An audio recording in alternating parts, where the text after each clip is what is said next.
So friends, અમારું આગલું સ્થળ છે દ્વારકા અને લગભગ અમે દ્વારકા પહોંચી ગયા છીએ. તો અહીં અમે દ્વારકાધીશના દર્શન કરીશું અને દ્વારકામાં બીજા અન્ય સ્થળે પણ અમે જઈશું. તો સૌથી પહેલાં અમે નિર્ણય કર્યું કે દ્વારકામાં આગળ વધીએ અને રૂકમણી મંદિર દર્શન કરવા જઈએ. તો મેં રૂકમણી મંદિર પહોંચી ગયા છે. આ છે રૂકમણી મંદિર, શ્રી રૂકમણી માતાનું મંદિર છે અને અહીંયા દર્શન કરવાનું અને અહીંયાની મહિમા પણ ખૂબ જ વધારે છે. તો અમે અહીંયા દર્શન કરીને સીધા દ્વારકાધીશના દર્શને નીકળી ગયા. ફ્રેન્ડ્સ, દ્વારકામાં અમે સાંજે પહોંચ્યા. તો આ તમે સાંજનું દ્રશ્ય જોઈ શકો છો, શ્રી દ્વારકાધીશનું મંદિર. અને અહીં અમને સાંજે સારી રીતે દ્વારકાધીશના દર્શન કરવા માટે મોકો મળ્યો. તો મેં સારી રીતે દ્વારકાધીશના દર્શન કરી લીધા. અહીંયા તમે મોટું બજાર પણ આવ્યું છે, તો તમે અલગ અલગ જરૂરિયાત મુજબની વસ્તુઓ ખરીદી શકો છો. અને અહીં જો તમે દિવસના આવો તો તમને ખૂબ જ મજા આવશે.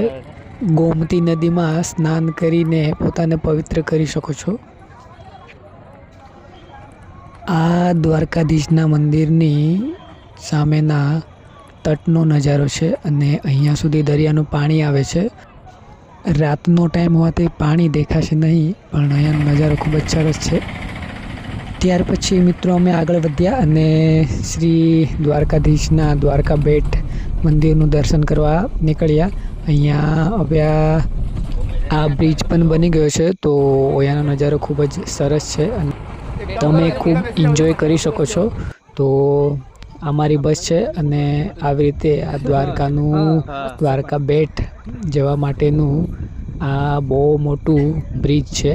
તો નાઇટનો સમય હોવાથી જબરજસ્ત એનો નજારો છે અને અહીં લાખો લોકો આવીને દ્વારકાધીશ નગરીનું દર્શન કરે છે. તો તમે પણ એકવાર જરૂર આવજો દ્વારકાધીશના દર્શને. સો ફ્રેન્ડ્સ, હવે આગળ વધીએ અને અમે લગભગ દ્વારકા બેટ પહોંચી ગયા છે. તો બધા સાથે મળીને અમે હવે મંદિરમાં જઈશું અને ત્યાર પછી દ્વારકાધીશના દર્શન કરીશું. તો વિડીયોમાં જોતા રહેજો.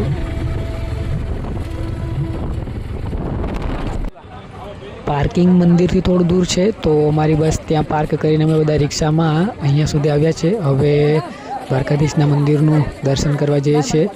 તો અમારા વિડીયોને નિહાળતા રહેજો અને વિડીયો ગમે તો ચેનલને સબસ્ક્રાઈબ અને લાઈક કરશો.